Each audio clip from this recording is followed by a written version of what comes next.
¿Qué es el ICAL? Quiere decir Ius Constituzionale Comune en América Latina.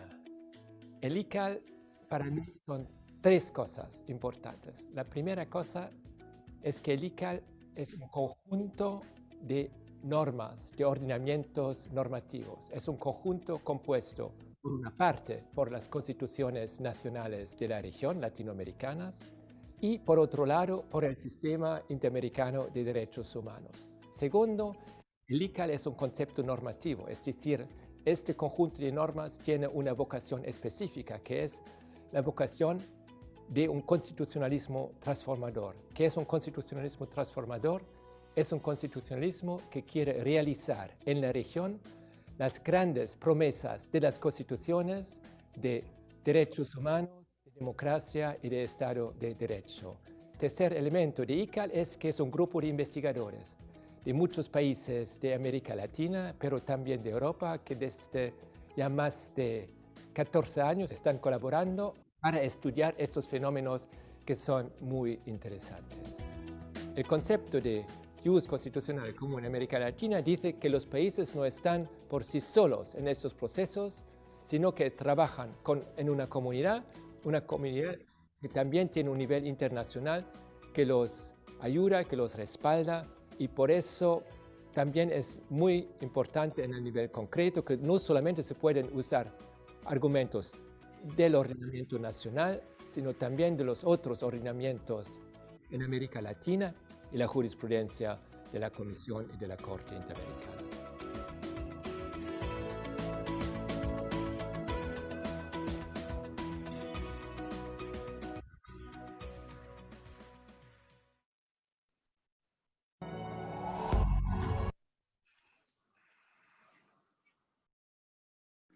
Listo, casi les vuelvo a compartir otra vez el video. Bueno, ahí veo que Mariela sí se conectó finalmente. Me decía que quería igual estar y saludarnos unos minuticos. Entonces le doy la palabra a Mariela. Hasta ahorita acabamos de terminar de ver el video.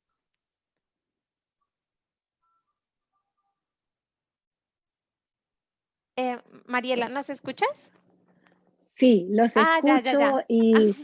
y quiero, por supuesto, saludar y darle la bienvenida a la profesora Magdalena Cervantes, agradecerle en nombre de este instituto, del profesor von Bogdan y en el mío propio, y en nombre de toda la red del ICAL por estar con nosotros en este tema que hemos venido compartiendo, Male, hace ya muchos años. Tú has fundado el Observatorio del Sistema Interamericano de Derechos Humanos, has llevado adelante una labor extraordinaria, especialmente en materia de DESCA, todas las jornadas, todos los intercambios, creaste ese primer encuentro de expertos donde ya sembramos una semilla de cómo conectar distintas redes en cuanto al impacto.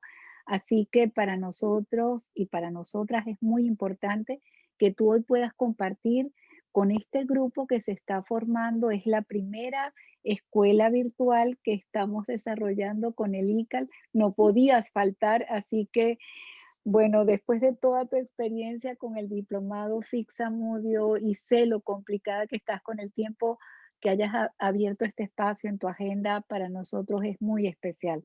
Y no solamente me voy a quedar un minuto, me voy a quedar a escuchar tu clase porque siempre aprendo contigo.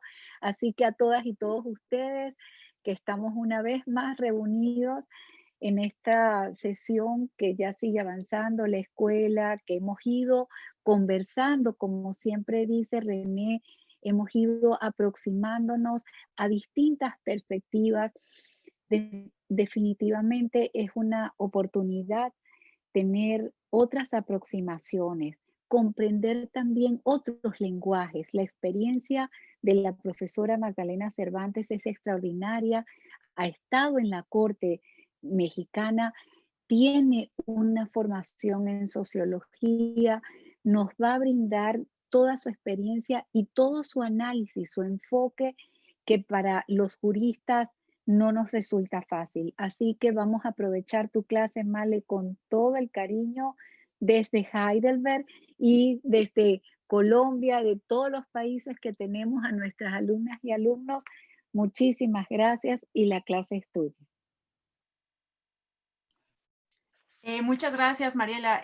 Sé que estás pasando por un momento complicado. Te agradezco doblemente que puedas estar unos minutos o la clase completa por acá y darme la bienvenida y las gracias. Yo encantada de estar contigo y con todas y todos ustedes. Para mí, todas las iniciativas de formación que tengan que ver con Sistema Interamericano me entusiasman muchísimo. Así que un agradecimiento, por supuesto, a ti, Mariela, también a René Ureña, y una felicitación a ambos por la iniciativa. Vi el programa de esta primera edición de la escuela sobre ICAL y constitucionalismo transformador y me parece que es una meta que creo que tenían en mente durante muchos años y ahora se concreta. Entonces, los felicito por la iniciativa y no puedo no agradecer también a Laura Morocho, porque Laura ha sido muy activa y diligente en las comunicaciones, en la información y brindando toda la información. Detrás de estas iniciativas hay un trabajo enorme y la verdad es que un reconocimiento a Laura por el trabajo y por la comunicación. Muchas gracias. Bueno, me han pedido que aborde concretamente el enfoque de la interseccionalidad y quiero hacer una precisión inicial. Por los temas a los que me dedico y el espacio en el que me desempeño, me voy a aproximar a la interseccionalidad desde el Sistema Interamericano de Derechos Humanos, reconociendo inicialmente que es un concepto, un enfoque que no nace en el Sistema Interamericano de Derechos Humanos, su origen está en el ámbito judicial estadounidense, pero el Sistema Interamericano de Derechos Humanos lo ha retomado de manera muy reciente y me parece que ha fortalecido con este enfoque la protección de los derechos humanos. Ya lo veremos, ¿no? Entonces, quiero disculparme inicialmente con todas y todos por este sesgo que tendrá la intervención y en la medida en que me aproximaré a la interseccionalidad desde el Sistema Interamericano. Voy a compartir con ustedes mi pantalla y aprovecho para comentarles que la presentación se la voy a enviar a Laura para que pueda a su vez compartirla con todas y todos ustedes. ¿La pueden ver? ¿La están viendo? Sí, perfecto. Sí, señor. Muy bien. Bueno, en el tiempo que tenemos, que es poquito quizás para hablar de este tema, pero muy relevante el espacio, les propongo abordar lo siguiente. Creo que es necesario entender el concepto de interseccionalidad en el marco del derecho a la no discriminación y en consecuencia como anclado el principio de igualdad. En segundo lugar, abordaremos qué se entiende por interseccionalidad y me voy a detener a revisar cómo se ha retomado en el sistema interamericano en algunos de sus casos. Estando en un curso sobre el ICAL e interseccionalidad, no podemos no establecer cuál es la relación que existe entre interseccionalidad y el ius constitucional común en América Latina. Y finalmente, pues me parece importante que pensemos en colectivo cuáles son las aportaciones de este enfoque para la protección de los derechos humanos en la región. Bueno, como les decía al inicio de la lámina, a mí me parece que entrar de lleno a la interseccionalidad, digamos, no es metodológicamente no me parece que sea la vía más adecuada, porque no entendemos en dónde se inserta. La interseccionalidad está asociada a uno de los principios fundamentales de los derechos humanos, que es el principio de igualdad. ¿Por qué lo digo? En todos los tratados internacionales sobre derechos humanos, en sus preámbulos, lo que encontramos es un reconocimiento de los derechos humanos como derechos que se otorgan a todas las personas con base en la dignidad humana. Y consecuentemente el principio que está detrás de este reconocimiento es que todas las personas son titulares de los derechos humanos y en consecuencia un principio de igualdad que tiene como contraparte el principio de no discriminación.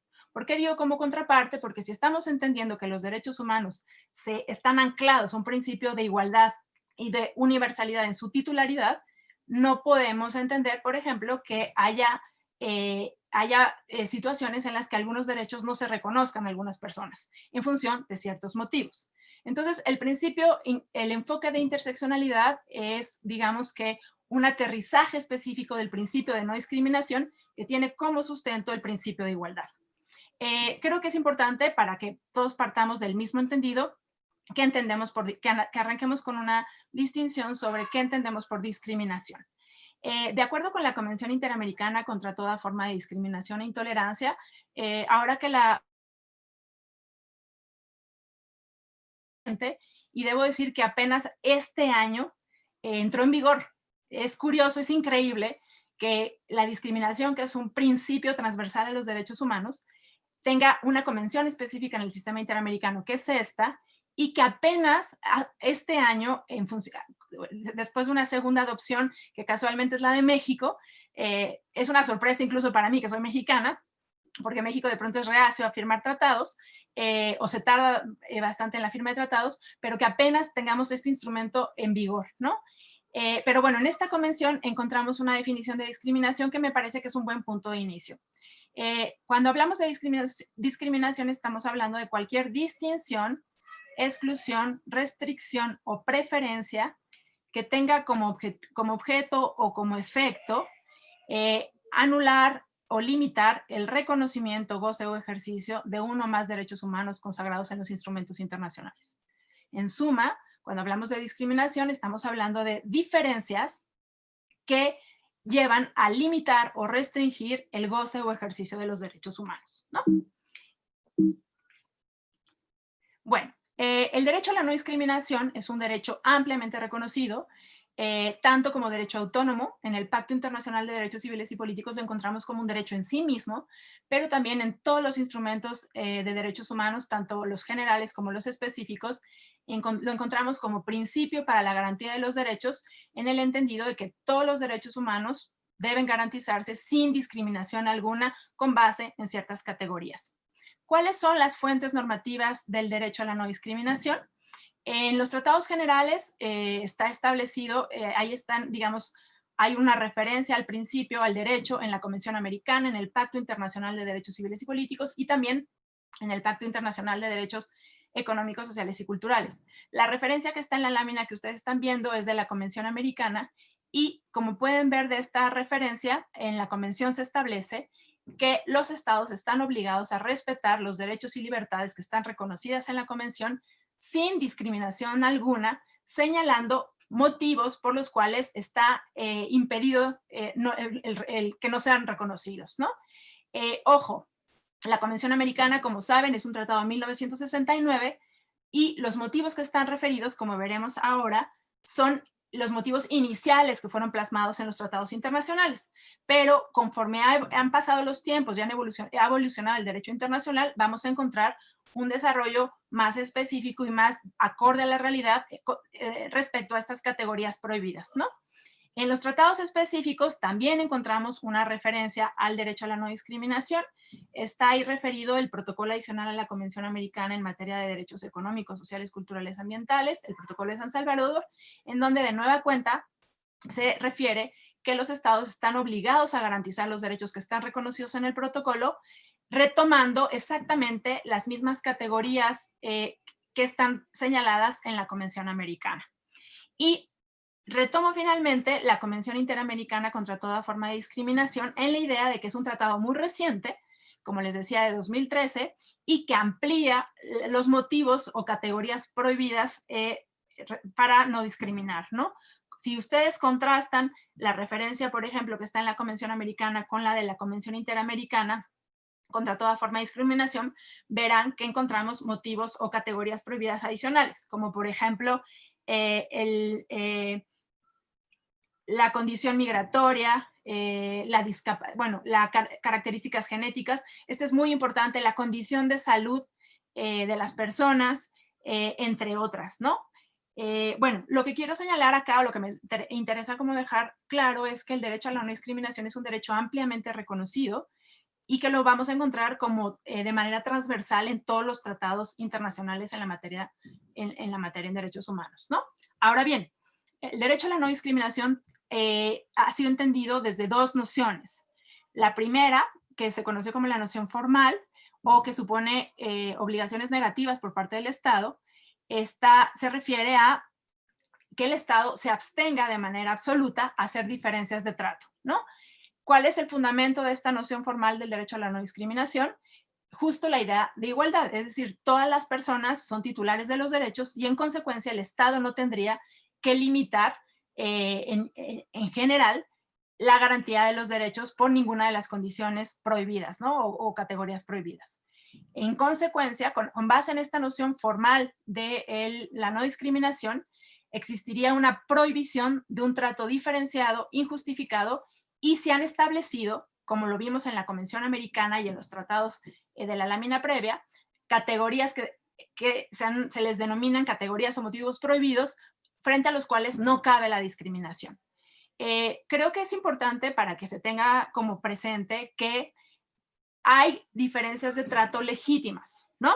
Es decir, en general el principio es que con base en la no discriminación no podría haber una diferencia de trato, pero en ocasiones, cuando estas son objetivas y razonables, cabe hacer diferencias de trato, y en tanto los adjetivos de objetividad y razonabilidad son objetivos indeterminados, a lo que se ha recurrido para determinar la objetividad y razonabilidad de una diferencia de trato es el juicio de proporcionalidad.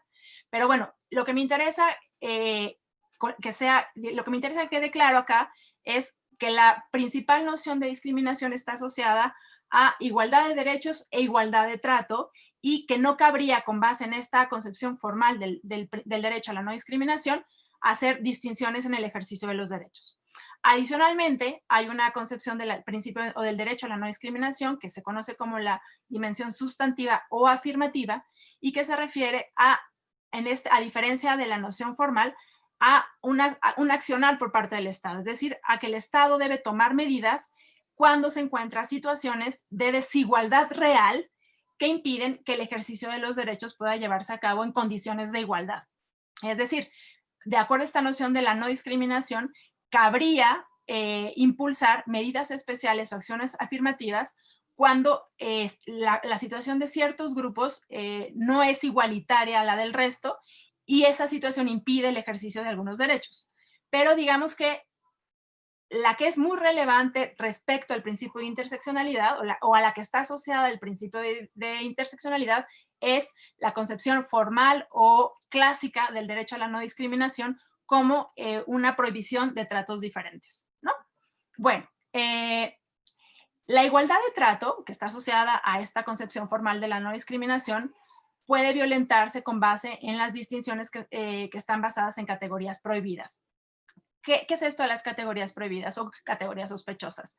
Se trata de rasgos inherentes a la identidad de la persona, como por ejemplo su sexo, su idioma, su origen étnico, o rasgos asociados con la autonomía de las personas, su opinión política, sus creencias religiosas o condiciones sociales en las que se inserta esa persona.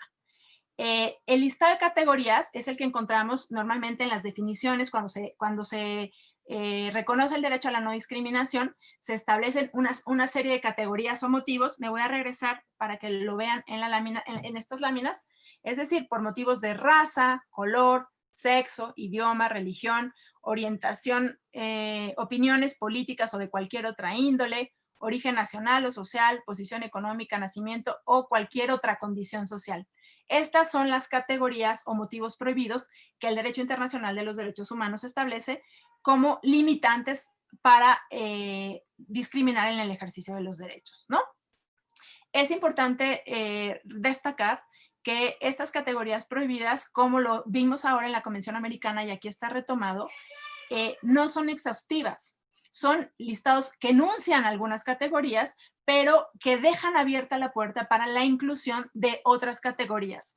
Y por eso está ahí subrayada la parte de o cualquier otra condición social. Es decir, desde la elaboración del tratado se reconoció que cabría, que estas categorías no eran las únicas posibles y que cabe la posibilidad de incorporar categorías adicionales que sean una limitante frente a la discriminación, ¿no? Con fundamento en una interpretación evolutiva y en el principio pro persona, poco a poco se han ido incorporando categorías adicionales y ahí están referidas algunas de ellas. Por ejemplo, se ha incorporado orientación sexual, identidad de género, estado de salud, como les decía, que no era una categoría como si ustedes revisan la convención que estuviera originalmente, la condición migratoria de la persona, en este caso se ha reconocido como una categoría prohibida ser refugiado, o el origen étnico. La incorporación de estas categorías es válida. Lo único que se ha señalado desde la doctrina es que no pueden incorporarse de manera arbitraria, que es necesario justificar y motivar por qué razón cabe la posibilidad de incorporar categorías En el derecho internacional, esto es curioso, y creo que es una de las razones por las cuales la discriminación no se pensó originalmente como interseccional, sino como múltiple, ni como múltiple. En el derecho internacional, las categorías sospechosas fueron concebidas como categorías separadas. Es decir, una persona podía ser discriminada en función de una de las categorías, es decir, por sexo, por raza, por edad, por orientación política, en fin, ¿no? Sin embargo, en las últimas décadas, a principios de los 2000 concretamente, organismos de Naciones Unidas y órganos del sistema interamericano han ido considerando formas de discriminación que combinan dos o más motivos prohibidos, incorporando el concepto de discriminación múltiple para describir la discriminación que está basada en dos o más motivos prohibidos. Si bien la discriminación múltiple es el concepto que se ha utilizado, por ejemplo, en la Convención Interamericana contra toda forma de discriminación, se han utilizado otros términos, como por ejemplo discriminación doble o triple, según el número de motivos a los que se asocia la discriminación, compuesta, acumulativa o interseccional. A mí lo que me interesa dejar sentado acá es que si bien se ha identificado la discriminación múltiple con la interseccional, no son lo mismo. Son conceptos diferentes y ahora vamos a ver en qué sentido, ¿no? Bueno, la discriminación múltiple, como decía en la lámina previa, hace referencia al carácter compuesto de la discriminación. Es decir, a una persona se le restringe el acceso, se le limita el acceso a uno o varios derechos en función de más de una de las categorías prohibidas o de los motivos prohibidos. Por ejemplo, a una persona se le pueden restringir en función de su sexo y de su origen étnico o en función de su edad y su condición socioeconómica. En fin, la discriminación múltiple apunta a eso, a que las causas de la discriminación no responden a una sola de las categorías prohibidas. Sin embargo, la cualidad de este tipo de discriminación es que esos motivos de la discriminación se proyectan de manera separada. Es decir, de acuerdo a la discriminación múltiple, no se aborda si los motivos de discriminación interactúan o se operan de manera simultánea. El análisis se hace de manera aislada, es decir, una persona fue objeto de discriminación en función de su sexo o de su origen étnico, pero nunca se analiza si estos dos motivos se interrelacionaron y generaron un tipo de discriminación particular. Y eso es lo que hace la diferencia o la distinción con la discriminación interseccional. De igual forma que la discriminación múltiple, la discriminación interseccional está basada en diferentes motivos, en dos o más, pero se distingue de la múltiple en hacer alusión al encuentro, a la concurrencia simultánea de las diversas causas de la discriminación. Y lo que hace es analizar cómo interactúan y los efectos que tiene esa confluencia. Es decir, cuando se habla de discriminación interseccional, lo que se está abordando es cómo los motivos de la discriminación, que son dos o más, operan de manera simultánea, ¿no? Me explico. En un mismo evento, va a quedar mucho más claro cuando veamos un caso o cuando veamos casos. En un mismo evento se produce discriminación por dos o más motivos y lo que se ha señalado es pero lo que ocurre es que hay un efecto sinérgico, es decir, el resultado de esta discriminación es producto de la interacción de los motivos prohibidos para discriminar con un efecto diferente del que hubiera podido esperarse operando de manera independiente. Es decir, si tenemos un caso, por ejemplo, donde se está discriminando en función de la edad y del origen étnico, habría una discriminación múltiple cuando estos dos motivos nunca se vinculan y los efectos de la discriminación son separados en función del sexo y del origen étnico. En cambio, de acuerdo con base, digamos, a lo que apuntaría la discriminación interseccional, es a cómo los motivos prohibidos o las categorías prohibidas para discriminar se relacionan y generan una discriminación particular, ¿no? Como está señalado en la lámina, la particularidad de la interseccionalidad es que los factores de la discriminación se interseccionan, dando lugar a una discriminación particular. La verdad es que gráficamente creo que ayuda mucho cuando, digamos, recordemos las clases de geometría y cuando los círculos se juntan, y queda un espacio que comparten todos ellos. ese espacio en donde se cruzan los diferentes motivos de la discriminación es en donde encontraríamos justamente el ámbito de la discriminación interseccional, ¿no?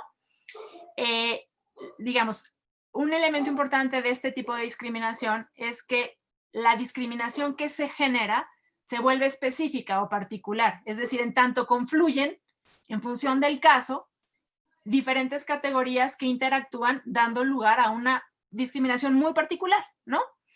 El juez Ferrer MacGregor, que sé que ha sido su profesor, señaló en el voto particular del caso González Yuy contra Guatemala, contra Ecuador, perdón, que para determinar la discriminación interseccional se requiere valorar si se proyectan en forma separada, lo que apuntaría a una discriminación múltiple, o si se proyectan de manera simultánea, lo que apuntaría a una discriminación interseccional, ¿no? Vamos con casos concretos en donde se ha tocado este tema. Como les decía al principio, digamos que el enfoque de la interseccionalidad no surge en el sistema interamericano, surge en el ámbito judicial norteamericano, y es en 2015, en el caso González Yuy y otros contra Ecuador, cuando la Corte Interamericana aborda por primera vez el concepto de la interseccionalidad. El caso se refiere, para aquellos que no lo conozcan, a una niña, Thalía, de 3 años de edad, que fue contagiada por el virus del VIH a través de una transfusión de sangre que se llevó a cabo en una clínica de salud privada.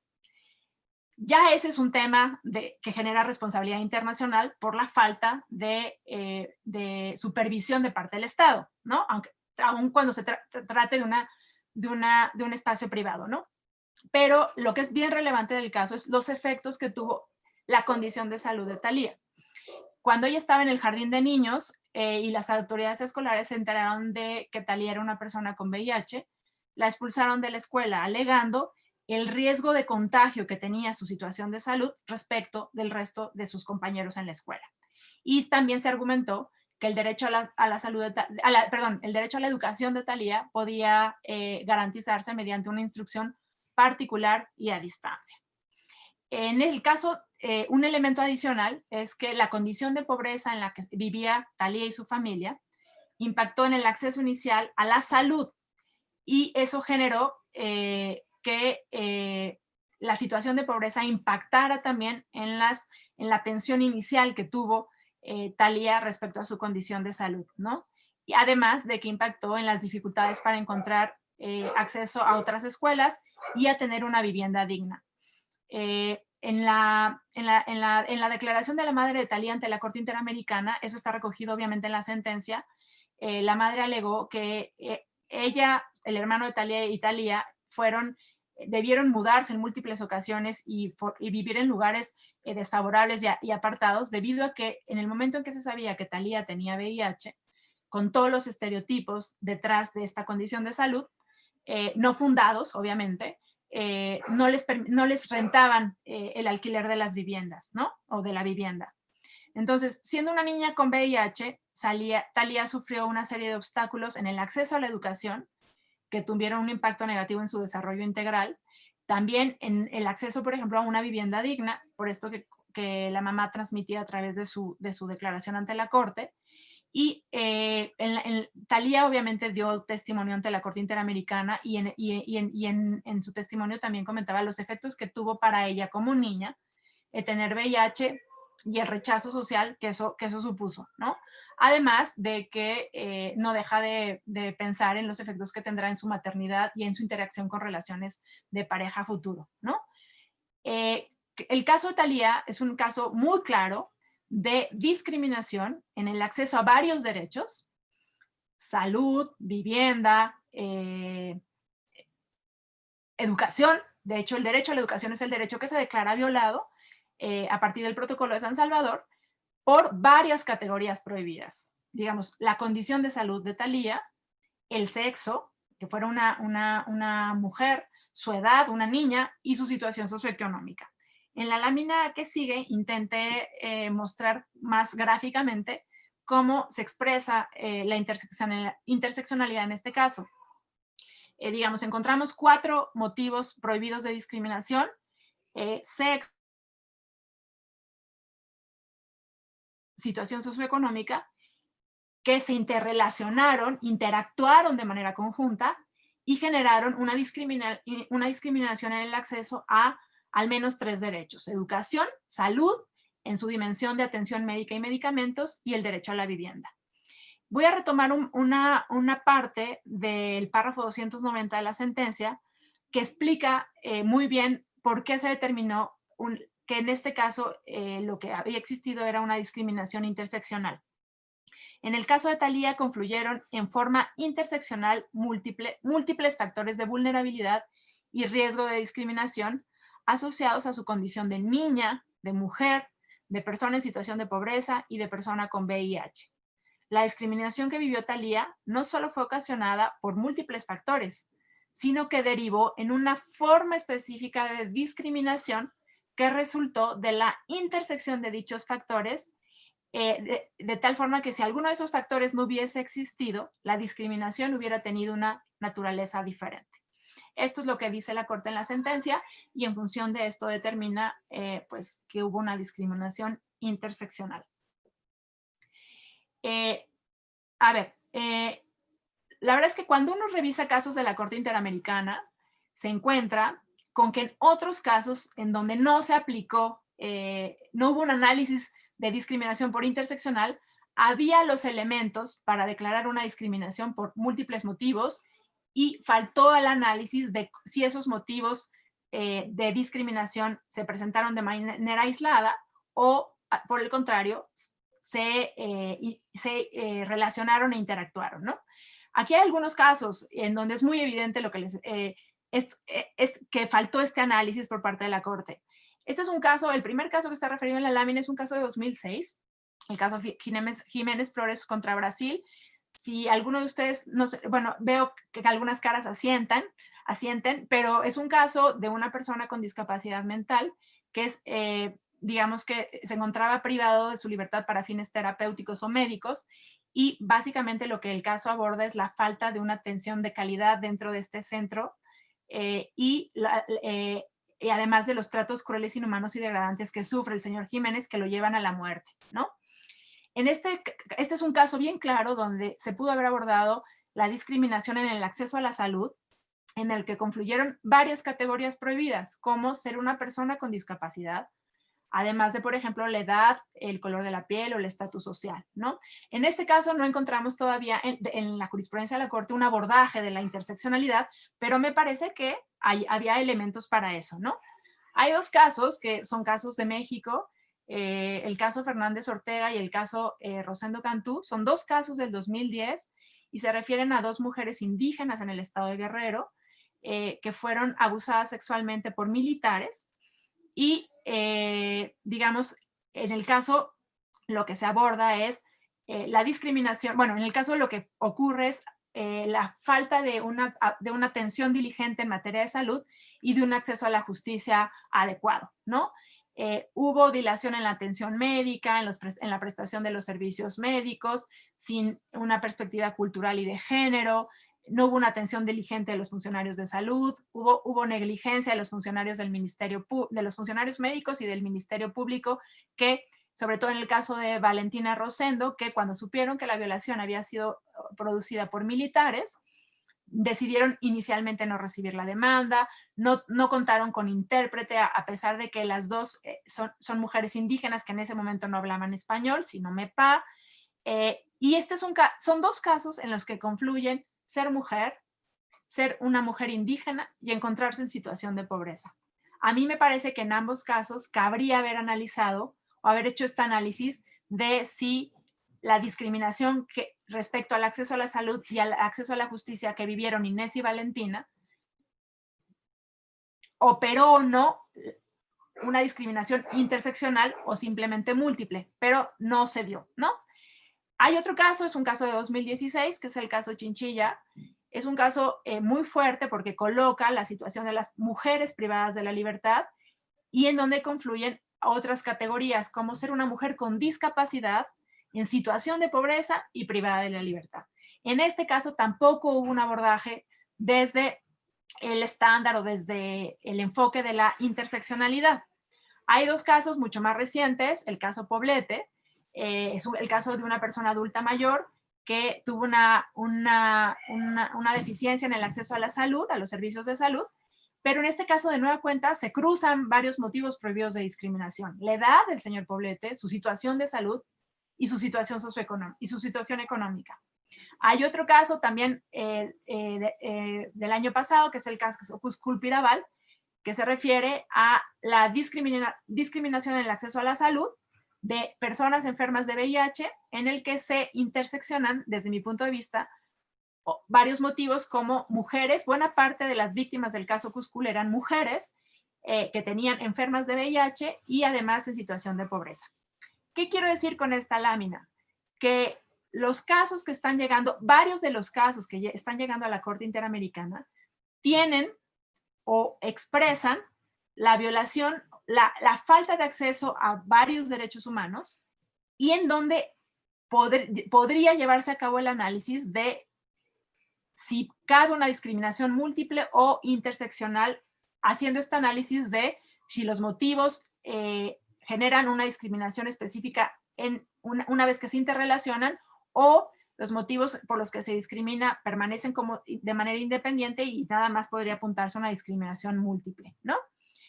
Sin embargo, en estos casos, por ejemplo, no encontramos este análisis por la Corte Interamericana, y me parece que el caso González Luy es un buen ejemplo de la diferencia que existe entre abordar de manera integral la discriminación y un análisis parcial con resultados completamente diferentes, ¿no? También me parece, por eso le puse a la lámina los casos de la Corte como una alerta, que los casos que están llegando a la Corte Interamericana, varios de ellos dan cuenta de los riesgos de discriminación múltiple en relación a varios derechos respecto a ciertos grupos de población, lo que debería llevar a los estados a que se tomaran medidas preventivas para evitar situaciones de discriminación respecto a los grupos que están ahí referidos. Es decir, muchos de los casos que ha abordado la Corte están relacionados con personas privadas de la libertad, indígenas, afrodescendientes, mujeres, niñas, niños, adultos, personas con discapacidad, personas del colectivo LGBTI, personas en situación de movilidad humana, entre otros, en los cuales, o que son objeto de limitación en el ejercicio de sus derechos por varios de los motivos prohibidos. Y en consecuencia, me parece que podrían ser una alerta para los estados respecto a medidas que deberían tomarse para prevenir situaciones de discriminación en situaciones como estas, ¿no? Creo que cabe, porque pues este año lo ha colocado de manera muy evidente, hablar sobre la actualidad que tiene el abordaje de la interseccionalidad, ¿no? Ahí se me fue un error en el título, lo corregiré y el envío de la presentación que haga estará corregido, pero justamente en el marco de la pandemia sanitaria que vivimos, la Comisión Interamericana de Derechos Humanos, a través de su Relatoría Especial sobre Derechos Económicos, Sociales, Culturales y Ambientales, ha emitido 2 resoluciones, la 1/2020 y la 4/2020. En la primera, que se refiere a las medidas que deben adoptar los estados en el marco del COVID para el pleno respeto de los derechos humanos, la Comisión Interamericana, retomando las obligaciones de respetar y garantizar los derechos humanos sin discriminación que los estados han asumido, coloca cómo el COVID-19 ha tenido impactos diferenciados e interseccionales en relación a diversos derechos sociales para ciertos colectivos y población en situación de vulnerabilidad. En la resolución 120, justo lo que la Comisión aborda es cómo los derechos como salud, concretamente lo que se refiere en su faceta de acceso a servicios y a tratamientos médicos, el derecho al trabajo, el derecho a la seguridad social, a la educación, al agua, alimentación y a la vivienda adecuada, han sido objeto de, han tenido un impacto en su acceso, digamos, no todas las personas han accedido a estos derechos, generando un impacto específico e interseccional respecto de los grupos de personas que están referidos ahí en la lámina, ¿no?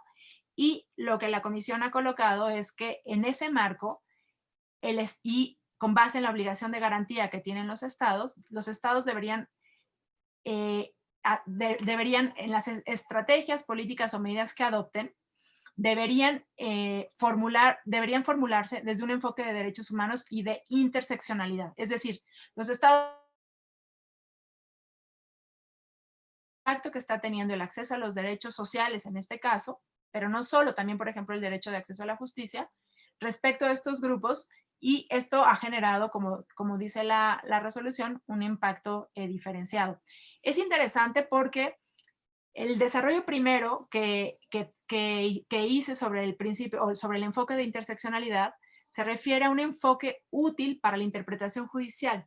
Y lo que está colocando la Comisión Interamericana a través de estas dos resoluciones es cómo la interseccionalidad también es un enfoque relevante para el diseño de políticas públicas. Es decir, si bien la interseccionalidad se ha abordado como una herramienta para el análisis judicial y para poder visibilizar discriminaciones múltiples y que interactúan respecto a diversos grupos de personas, la comisión en estas dos decisiones lo que está haciendo es decir que también la interseccionalidad debería ser un criterio para el diseño de políticas públicas. En la resolución 4, que a diferencia de la primera se refiere concretamente a las directrices para personas con COVID-19, si no las conocen, les recomiendo a todas y todas que las revisen. Están disponibles en la página de la Comisión Interamericana.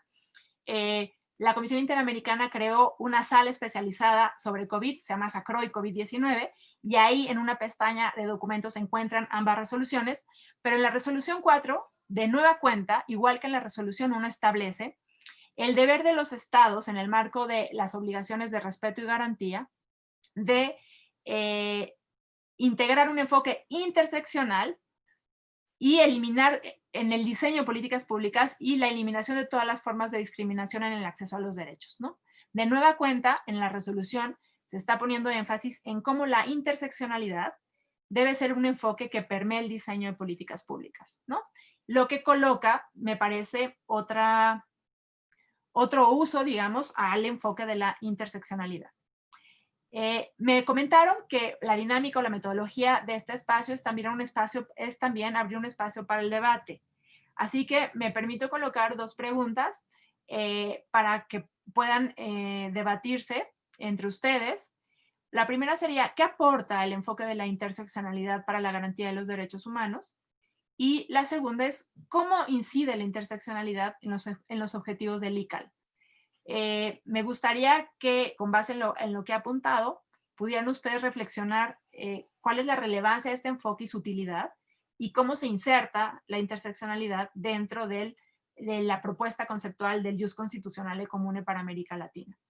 Laura, te pido por favor si me ayudas para la conformación de los grupos, no sé cómo funciona lo que sigue.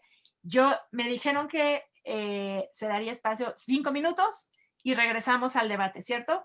Sí, gracias, profesora Magdalena. Bueno, ahorita voy a escribir la pregunta en el chat, pero la idea, como dice la profesora, vamos a dividirnos en grupos, simplemente son 5 minuticos y regresamos porque la profesora Cervantes ha preparado un espacio de debate. Entonces, es importante que pues este mini grupo para ya después regresar al debate y al final hacer las conclusiones de la discusión. Entonces voy a dividirlos por grupos. Laura, ¿y nos dejas a Magdalena y a mí en un grupo? Listo, voy a intentarlo. Gracias. Entonces, espérate, me va a dar unos minuticos que... Seguro. Listo. Veo a varias caras conocidas, me da mucho gusto ver a varios por aquí. Somos, bueno, digamos que es 65, hagamos de A5, no sé si de A... Bueno, espérense, a ver, asignar automáticamente, momento, y va a buscar a... espérense, que no encuentro el iPhone, Mariela. Bueno, esperen un momento, ya en unos minutos les debe aparecer. Y listo. Entonces, en este momento les debe estar apareciendo el mensaje. Antes de que se metan, va a escribir aquí en el chat las preguntas. Entonces, la idea es Primero, discutir qué aporta el enfoque de la interseccionalidad de la garantía de los derechos humanos y cómo incide la interseccionalidad en los objetivos del ICAL. ¿Listo? Entonces, bueno, pueden ingresar a sus grupos y regresamos en 5 minutos. Va a detener la grabación. Mientras tanto. ¿Listo? Ahí pueden ir metiéndose.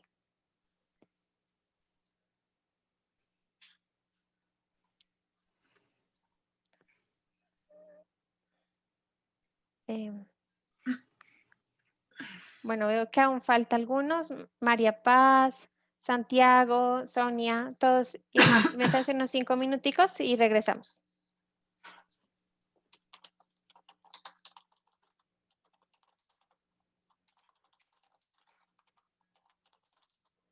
Va a escribir la pregunta en el chat. ¿Dejo de compartir pantalla, Laura? Espérame un momentico, estoy escribiendo la pregunta y ya, la dejas de compartir. Vale.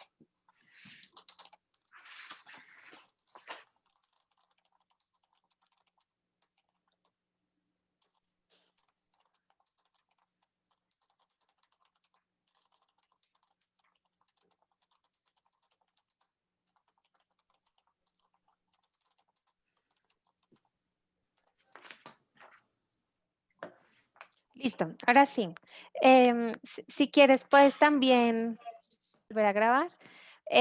Comencemos con la sala 3. En la sala 3 estaba Camila Morales, Fernanda Suyey, Isabela Monsante, María Camila Mora y Micaela López. Entonces, no sé si alguno o alguna quisiera ser el vocero o la vocera del grupo y va a poner que 2 minutos y medio compartan las reflexiones. A ver, ¿quién? No sé, del grupo de la sala 3. Fernanda. Hola, sí. Listo. Buenas Ahí. tardes. Buenas Hola, noches. Micaela, adelante. ¿Cómo están? ¿Cómo estás, Laura? Bien. Muy bien. Bueno, en primer lugar, como siempre, dar las gracias por la organización y por la calidad de este evento y de esta escuela, de la que siempre nos llevamos muchísimas enseñanzas. Bueno, en el grupo charlamos un poco y veíamos que esta forma de interpretar a la igualdad y al principio de no discriminación de manera más amplia también ayudaría a estandarizar la aplicación y la efectividad de ciertos derechos, en el sentido de complementarlos y encauzarlos y también en cierta forma darle o dotarle el contenido específico en pro de esa efectividad. Y vemos también que esto impactaría en toda la escuela ICAL y toda la propuesta del ICAL, en el sentido de poder pensar, luego de esta escuela, calculo yo que la mayoría tendrá alguna propuesta, algún proyecto, pensar esos proyectos desde esta perspectiva y evitar, en cierta forma, los errores que se venían suscitando en cuanto a la interpretación de los derechos, en cuanto a la interpretación de los contextos particulares y específicos de cada región, de cada localidad y de cada persona. Muchas gracias. Gracias, Micaela. Fue bastante en el tiempo. Entonces, bueno, sigamos con el grupo 7. En la sala 7 estaban Annalisa Samayoa, Claudia Amezcua, Diego Solís, Santiago Ardizón y Valentina Navarro.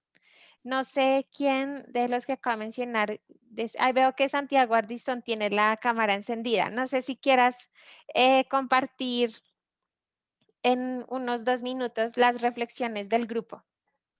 Dale.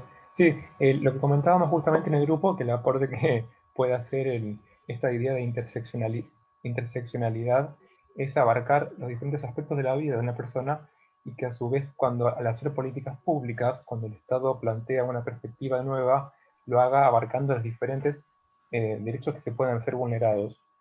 No solo un aspecto específico, sino que de una manera amplia y plural, ¿no? Por otro lado, una cuestión que mencionaban que me resultó interesante es con respecto a las sentencias, que generalmente lo que se hace es tener en cuenta un solo derecho vulnerado. En cambio, este planteo lo que abarca es que se busque solucionarlos y no solamente abarcar un solo derecho, sino que una gran cantidad y una pluralidad de lesiones a una persona, ¿no? Gracias, Santiago. No sé si otro participante del grupo quisiera agregar algo del grupo de Santiago. Bueno, entonces el siguiente grupo sería el grupo 10. Entonces, en el grupo 10 estaban Agustina Castañeira, Angélica María García Prado, Ariel Pérez Aubel y Samantha Solano. Entonces, no sé quién del grupo de los que acabo de mencionar le gustaría compartir.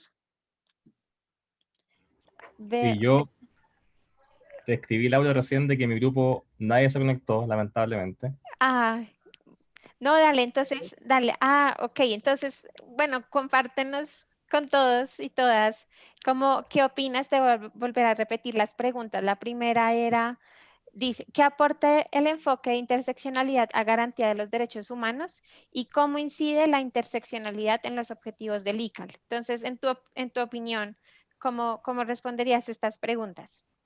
Claro, yo este concepto la verdad es que no lo había escuchado antes, pero no conocía muy bien de qué trataba este concepto, así que ha sido una clase muy, muy buena para mí porque he aprendido mucho y me ayudó a comprender de que en nuestro contexto, en nuestra región, existen situaciones en donde se ocurren ciertas vulneraciones ¿se escucha? Medio. Ocurren ciertas situaciones en donde se vulneran ciertos derechos conjuntamente. Y es muy típico de nuestra región que ocurra eso. Entonces, este concepto de interseccionalidad ayuda a que comprendamos de mejor forma cómo ocurren la violación de derechos humanos en nuestra región, que es una violación especial y es muy grave. Entonces, ayuda en ese sentido a comprender mejor la realidad en la que estamos insertos. ¿Y cómo ayudaría? Yo creo que podría ser, o cómo podría ayudar este concepto, es que podría ser un agravante a la responsabilidad de los estados, porque si se afectan muchos derechos, no es lo mismo que se afecte uno, entonces podría ser un agravante para la responsabilidad de los estados en caso de que ocurra una violación interseccional de derechos. Gracias, Ariel. Profesora Magdalena, ya terminamos los grupos que me mencionó, pero entonces no sé si deseas escuchar otra intervención, o Mariela, o bueno. Yo vi que habían dos preguntas, Martina y alguien más, me parece. Sí, Martina escribe, al final me gustaría hacer una pregunta. Listo, pues si quieren podemos pasar entonces a las preguntas.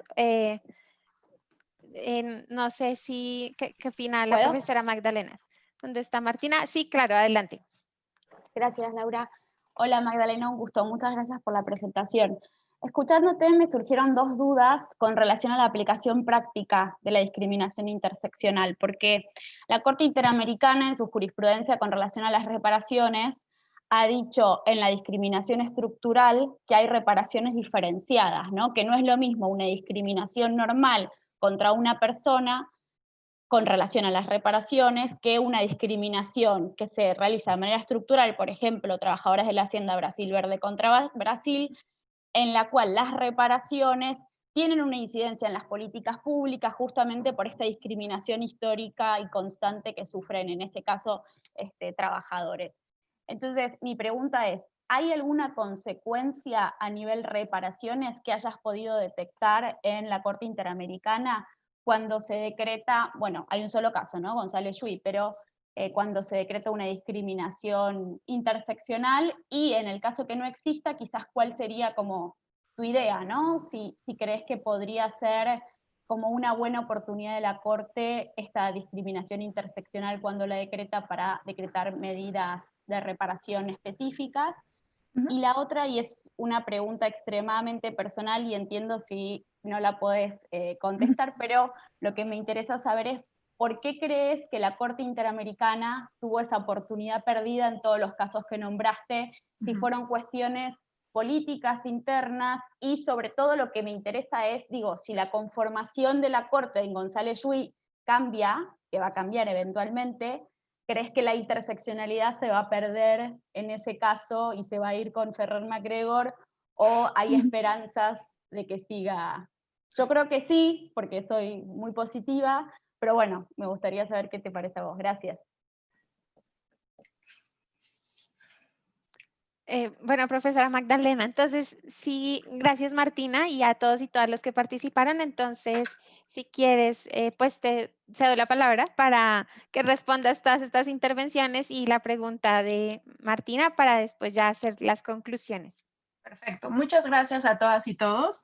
La verdad es que siempre cuando se dialoga con el grupo y sobre todo en estas modalidades, digamos, reconozco que la modalidad de distancia aporta mucho, como tener alumnos de toda la región en este espacio, pero también nos hace perder mucho este contacto más personal y que dan las actividades presenciales, ¿no?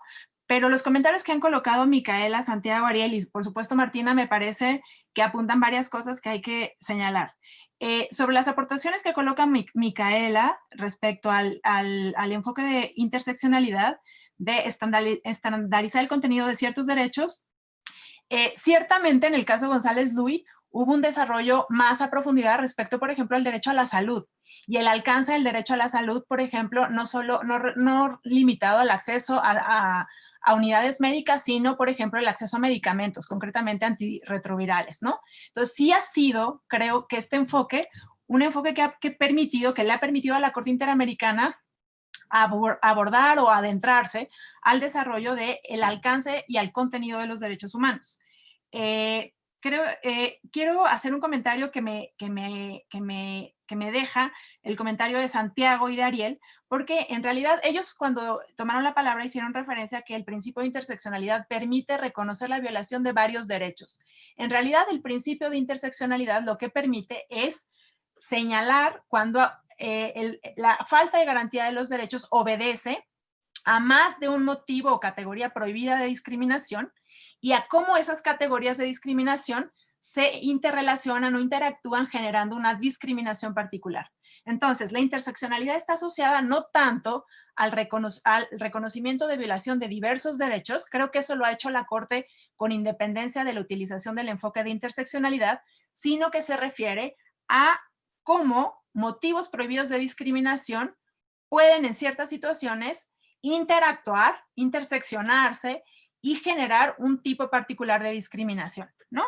Me parece, lo que coloca Santiago me parece muy relevante. La interseccionalidad nos permite ver a las personas desde una perspectiva mucho más integral, es decir, es una mujer, regreso al caso de, por ejemplo, de Inés Fernández, es una mujer, pero también es una mujer que pertenece a una comunidad indígena y eso tuvo una implicación determinada respecto a cómo vive una mujer indígena, por ejemplo, el acceso a la justicia y qué representa para una mujer indígena, por ejemplo, presentar una denuncia de violación sexual, cómo se vive en su comunidad que una mujer indígena sea abusada sexualmente por militares, ¿no? ¿Qué representa para una mujer indígena, por ejemplo, la diligencia, la pericial ginecológica?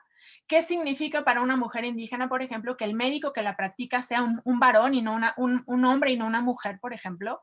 ¿Qué supone para una mujer indígena que su testimonio lo tenga que dar en su lengua y que quien está traduciendo no hable su lengua, ¿no? Es decir, creo que la interseccionalidad permite, obliga a mostrar a las personas, como decía Santiago, mostrando sus diferentes características, ¿no? Y en función de eso, como el aterrizaje específico que tendrían que tener los derechos en función de sus particularidades, ¿no? Martina, colocas dos preguntas buenísimas. La primera, si hay consecuencias específicas en el apartado de reparaciones cuando se declara una violación, una discriminación interseccional. En el caso González Llull no encontré ninguna particularidad en las reparaciones. Y digamos, ¿a qué me refiero? O sea, me quedé pensando, la verdad yo no había pensado en lo que tú colocas, Jessie, tendría que haber un impacto en las reparaciones por una discriminación interseccional. Lo que sí colocan las reparaciones, me parece, es si hay una violación, en el caso de Thalía, hubo una violación a 3 derechos humanos o 4 derechos humanos, porque también está el de acceso a la justicia, en función de ser niña, persona con VIH, en situación de pobreza y otras, las reparaciones tienen que estar asociadas a las violaciones que se declaran. Es decir, la Corte Interamericana ha reiterado en cada sentencia el vínculo que tiene que haber entre las reparaciones y los hechos violatorios probados, ¿no? Pensaría que si en la sentencia se declara una discriminación interseccional asociada a ser niña, a ser persona con VIH en situación de pobreza y además ser mujer, las reparaciones tienen que prever medidas o tendrían que estar previendo medidas que apuntalen o que intenten reparar o resarcir las violaciones que ocurrieron en el marco de, tratándose de una niña que fue contagiada de VIH, tratándose de una niña que fue expulsada de la escuela por su condición de salud. La verdad no recuerdo ahorita las reparaciones del caso González Luis, pero no sé, por ejemplo, si previó, por ejemplo, una vivienda, el acceso a una vivienda adecuada, que tendría que ser, me parece, una medida reparatoria como consecuencia de lo que la Corte determinó. A lo que quiero llegar, Martina, sin tener muy claras las reparaciones en el caso González Luis, es al nexo que tiene que haber necesario entre las violaciones que se decretan en una sentencia y las reparaciones que se dictan, ¿no? Si en la sentencia se están decretando violación de varios derechos a partir de una discriminación interseccional, las medidas reparatorias tendrían que atender a las violaciones que ahí se colocan, ¿no? La pregunta que me haces desde mi perspectiva como muy personal, ¿por qué la Corte no se animó en otros casos a hacer uso del enfoque interseccional? La verdad es que me sorprende, porque además, digamos, todos sabemos, por ejemplo, que la Corte Interamericana es un órgano colegiado y que hay posiciones dentro de los jueces, ¿no?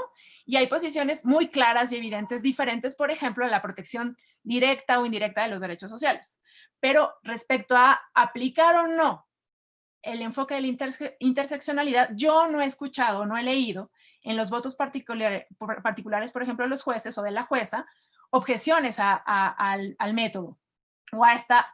Me pensaría que la determinación que tomaron en González Luis de aplicar el enfoque de interseccionalidad, digamos, gozó de consenso entre las y los juzgadores. La única diferencia en la composición de entonces ahora es el juez Caldas, que dejó de ser juez, y el juez Pérez Manríquez, que se incorpora. Pero el próximo año salen 3 jueces y llegan 3 nuevos, lo que supone casi la mitad de la Corte Interamericana, y por supuesto que eso altera de manera importante, digamos, la composición obviamente, pero también las posiciones al interior del tribunal, ¿no? A mí me parece que el enfoque de interseccionalidad es un enfoque probado. Hay críticas al enfoque, pero me parece que las críticas, si uno pondera críticas con ventajas del enfoque,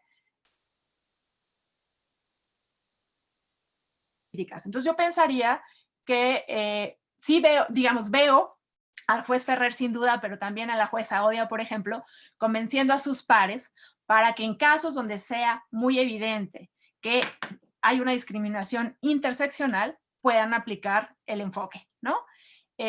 También, yo, estudiando la interseccionalidad, sí les confieso que tengo dudas sobre cómo haces este análisis, que me parece que es un análisis muy fino jurídicamente, de cómo interactúan los motivos de discriminación y cómo generan una discriminación particular. Yo no me dedico al litigio ni a la defensa de los derechos humanos, pero para mí esto, sí genera muchas dudas de cómo se hace eso. Quizás ustedes que son abogados o los abogados podrían decirme que eso es muy fácil y no tiene ningún desafío. La verdad es que a mí sí me cuesta desde la sociología y desde los derechos humanos, más desde la educación en derechos humanos, pensar cómo se hace, ¿no? No sé si con eso contesto los comentarios y preguntas. Yo había, colocado, voy a compartir pantalla nuevamente para colocar cuáles son desde mi punto de vista las respuestas o desde mi perspectiva, ¿qué contestaría a las dos preguntas que yo les formulaba a ustedes? Profesora Magdalena, qué pena por interrumpirle. Hay solo una pregunta que me Ah, buenísimo, escribieron. tomémosla, ¿Sí? tomémosla. Ok, Sí. Piero me escribe que tiene una pregunta. Entonces, no sé si Piero, adelante para... Sí, ¿qué tal? Muy buenas noches con todos y todas, profesora. Tenía una consulta respecto a estos términos que estamos hablando, ¿no? ¿Es lo mismo hablar de discriminación interseccional y abordar un caso como discriminación estructural? Eso, o simplemente semántico. También esto lo digo porque, por ejemplo, en la jurisprudencia constitucional del Perú, se habla de estas tendencias estructurales, ¿no? En los cuales incluso se evoca que hay discriminación estructural, pero también con lo que usted está mencionando, en realidad lo que ocurría en esos casos era una discriminación interseccional. Entonces, ¿es una cuestión semántica o son sinónimos o sí tienen alguna perspectiva adicional? Eso era. Muchas gracias, Piero, por tu pregunta. A ver, hablar de interseccionalidad, de discriminación interseccional y de discriminación estructural son dos cosas diferentes y me parece que apuntan a cosas diferentes. Cuando hablamos de discriminación estructural, estamos hablando de que los motivos de discriminación no son aislados, no son referentes solamente a una o algunas víctimas o algunas personas, sino que grupos de personas comparten la discriminación y los efectos de la discriminación. A ver, ejemplos clarísimos. En México hay una clara discriminación contra las mujeres indígenas y otros grupos de mujeres, ¿no? La discriminación, por ejemplo, que existe respecto a poblaciones o personas indígenas. Creo que en Perú también podemos hablar, o no lo sé, no me atrevo, no conozco la realidad peruana tan de cerca como para poder hablar de una discriminación estructural. Es decir, estamos hablando de cómo a nivel institucional, de prácticas, de usos, de concepciones, hay grupos, ¿no?, en las sociedades latinas o en las sociedades latinoamericanas que sufren una discriminación histórica, ¿no?, y estructural. Es decir, me parece que la referencia a la discriminación estructural hace alusión como a una discriminación general, ¿no? No particular, es decir, que afecta a los colectivos en general, ¿no? En cambio, la discriminación interseccional alude a cuando los motivos por los cuales se discrimina responden a dos o más de las categorías prohibidas y a cómo interactúan. Puede ocurrir, Piero, como lo decías al colocar tu duda, que algunos de los motivos o de las categorías prohibidas para discriminar respondan a una discriminación estructural.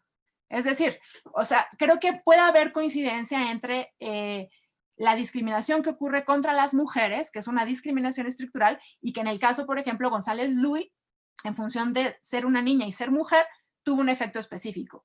Pero, digamos, no son lo mismo, te diría en suma, no se trata del mismo tipo, digamos, apuntan a diferentes cosas.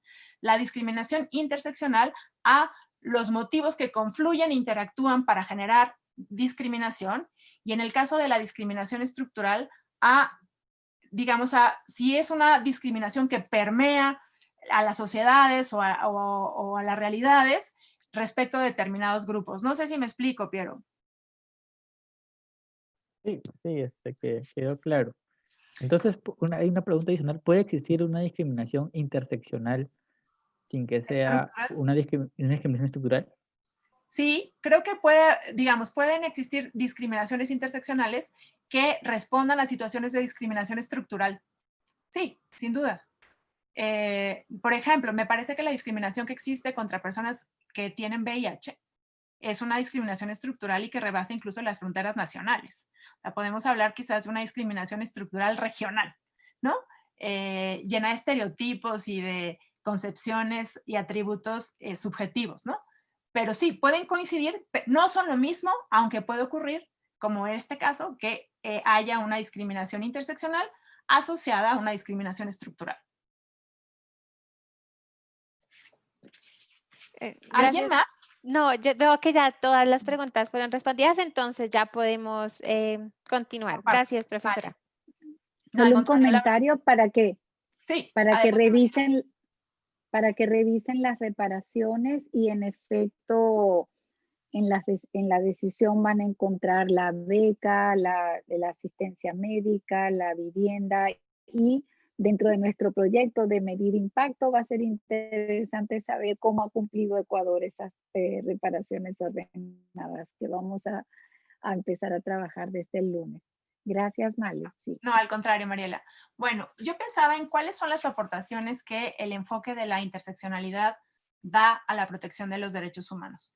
Y básicamente lo que, pues, digamos, pensando en voz alta, colocaba en la lámina es que en sociedades como las latinoamericanas, que son diversas, complejas, desiguales, la discriminación debe ser abordada no solo desde una sola categoría, sino de manera integral, considerando las distintas categorías que pueden estar implícitas y haciendo el análisis de cómo se relacionan entre ellas. Me parece que la metodología que permite hacer esto es justamente la interseccionalidad. Digamos, creo que es indiscutible, en la doctrina está colocado y así está señalado la utilidad que tiene el enfoque de la interseccionalidad para abordar situaciones de discriminación en las que confluyen más de una categoría prohibida y que dan lugar a situaciones particulares de discriminación. Me parece, creo que en general lo que ha pasado cuando se abordan las situaciones de discriminación es que se invisibilizan situaciones que están asociadas a más de un motivo.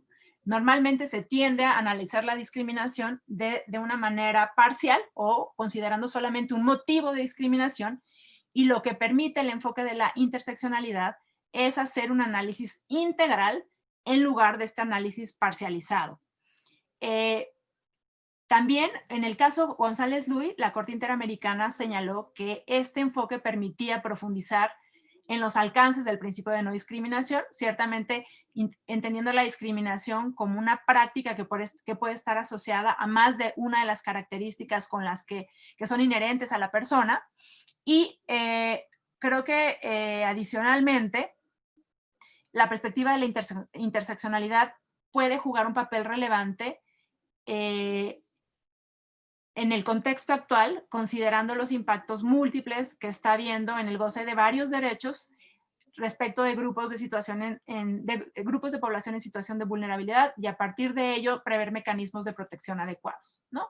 Esto respecto a las aportaciones del enfoque. Ahora, respecto a qué aporta el enfoque de la interseccionalidad al ICAL, a ver, entiendo que tuvieron varias sesiones sobre el ICAL y sobre su contenido. Pensando en cuáles son los objetivos del ICAL, en sus tres conceptos, en esta tríada de objetivos, conceptos y rasgos esenciales, a mí me parece que el enfoque de la interseccionalidad funciona como una herramienta para visibilizar cuando las personas sufren discriminación en el acceso a varios derechos y como un vehículo para avanzar en el respeto de los derechos humanos. Asimismo, nos permite evidenciar la diferencia de trato en el acceso a los derechos, abonando en la igualdad sustantiva que fundamenta los derechos humanos. Creo que el enfoque de la interseccionalidad apunta justamente a visibilizar situaciones y de esta forma a prevenirlas, ¿no? Prevenirlas y avanzar en la garantía de los derechos humanos.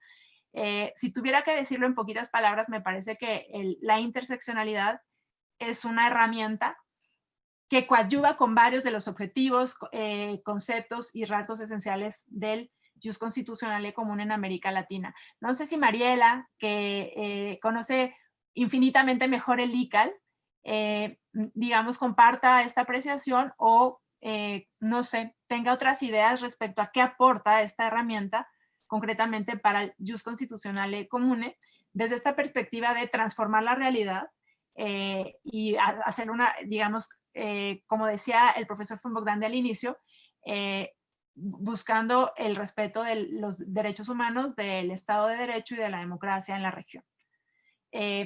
Por mi parte sería todo. No sé si hubiera un comentario adicional, alguna interrogante.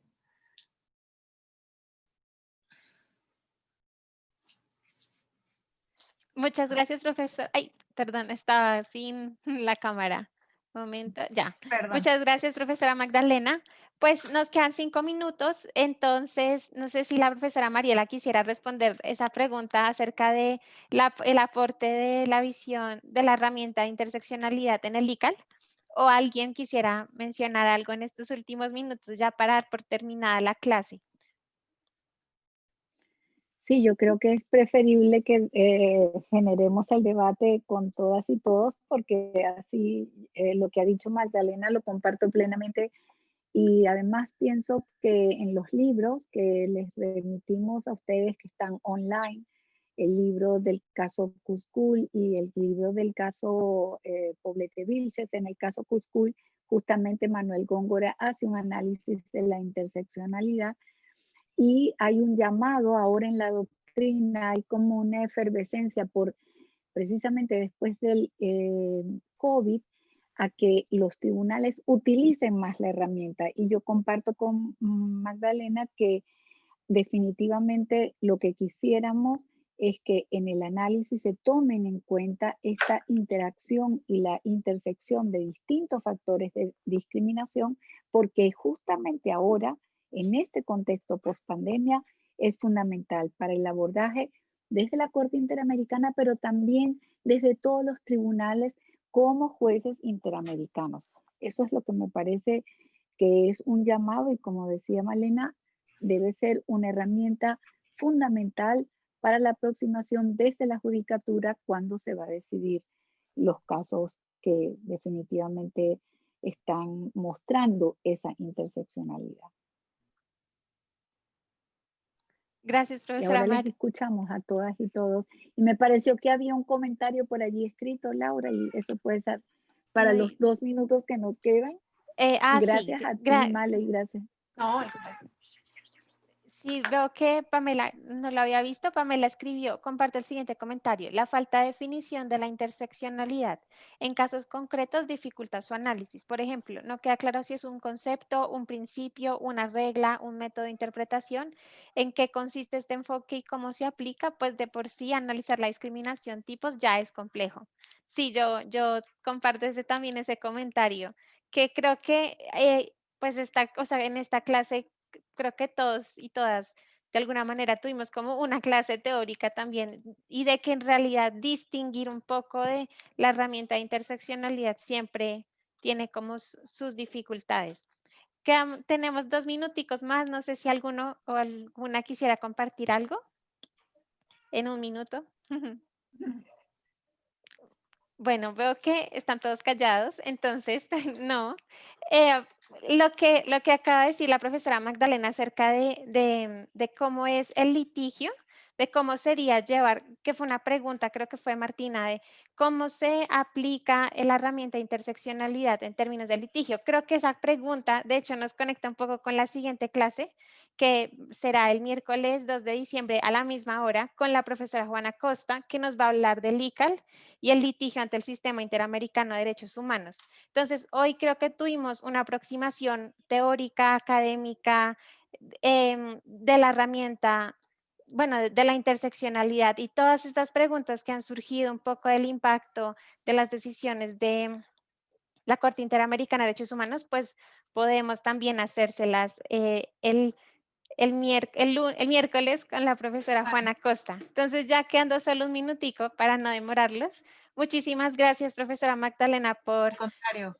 compartir con nosotros en la noche, tarde de hoy. Creo que fue una experiencia que todos aprendimos muchísimo, tomamos muchos apuntes y aprendimos de esta herramienta de interseccionalidad.